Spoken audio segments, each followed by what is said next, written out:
Hi there, this is Craig Wilson with the ZenWorks Backline Support Team. Today, I'm going to be demonstrating part 3 of my solutions for fixing foreground lock timeout issues in Windows 11 impacting both ZAPP and other applications. This is a follow-up to part 2 to help address some feedback from customers.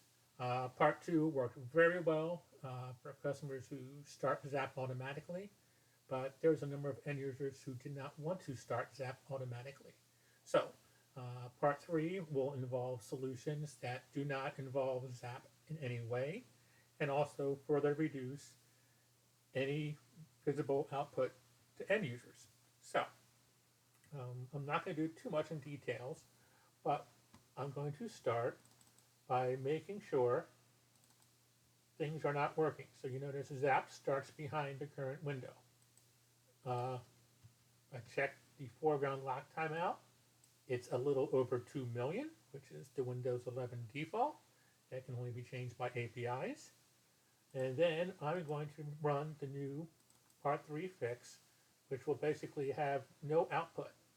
And so we go run calculator again, and it's now working. And we check the foreground lock timeout, and it's now 0, just as we were able to set in Windows 10 automatically with ZenWorks.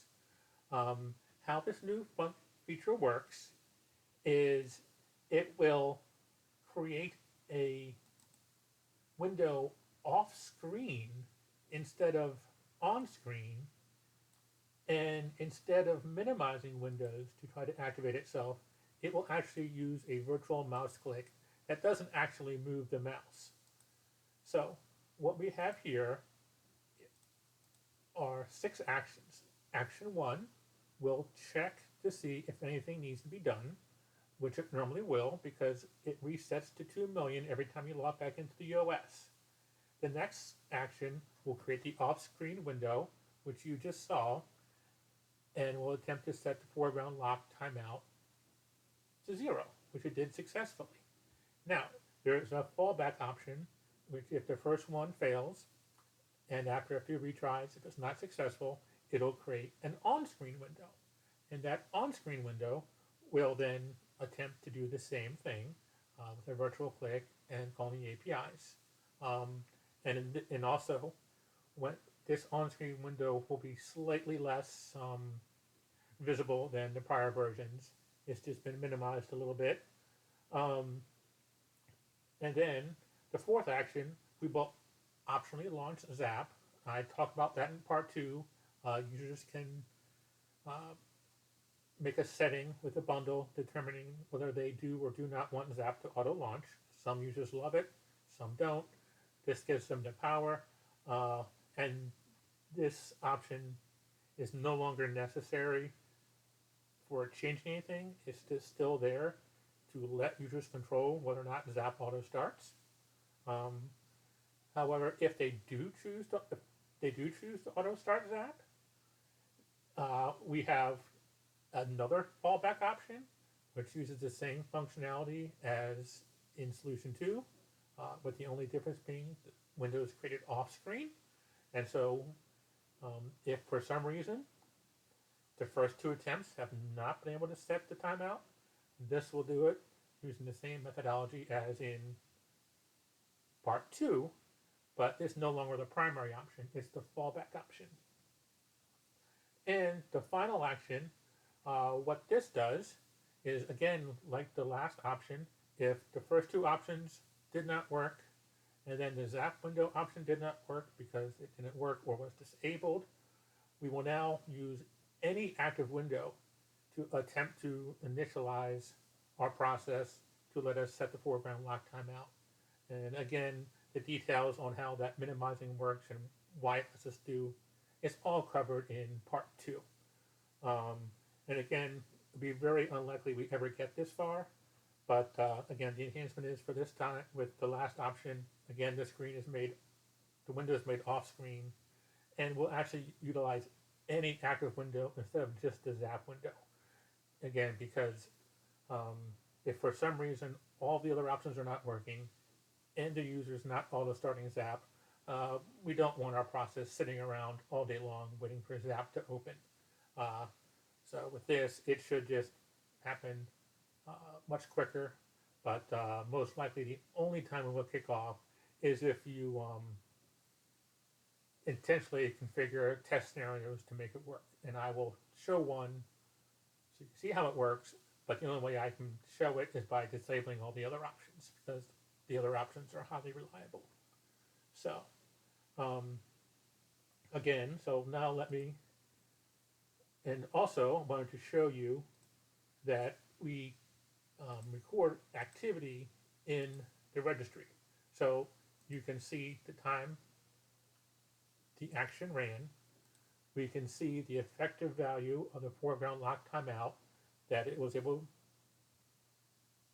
to set, or what it was at that point in time, as well as the action that ran. So you will see the last bundle I ran, the second action was able to successfully set the foreground lock timeout to 0, and that's why we saw nothing. And it's also why you don't see any number here for 3, 4, 5, 6, because they didn't run, because number 2 did it successfully.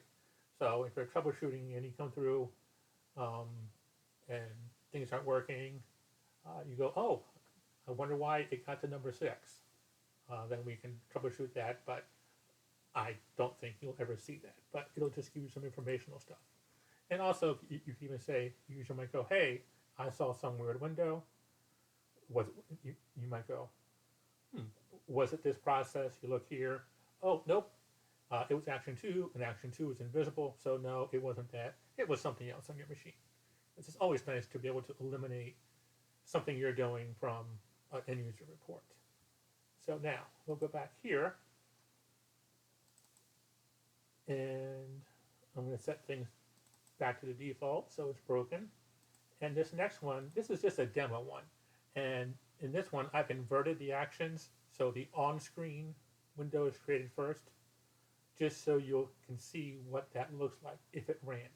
So you'll see a small window appear over here. And in this solution, the ZAPP window does not briefly minimize as it did in part 2. Boom, so you got the quick window. Let me go back to calculator, and it's now on top because, as expected, we are back to 0. So now we are going to set things to the bottom. And now for demo B, every action except the final action has been disabled, just so you can see what the final fallback action would look like, which has been changed to support anything and not just ZAPP. So what I'm going to do here is I'm going to show that the calculator is broken. Then I'm going to part B, minimize my ZAPP window, and bingo, you can see my ZCC minimized and restored because the process used that window to force itself on top. I go back to my calculator and I'm now working. So yeah, so that's where we can now support other windows besides ZAPP. But most likely you'll never even see that because the first options will take care of everything.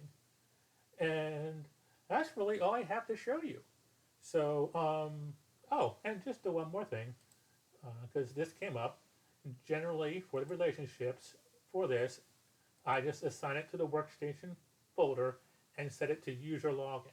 That way it happens as soon as the user logs into the Windows PC. And I chose that over the ZenWorks login because user login will work regardless if the user actually logs into the ZenWorks itself. So you might not have a user source, or for one reason or another, they might not be logged into the user source. So, yep. And that's about it. Thanks and have a great day.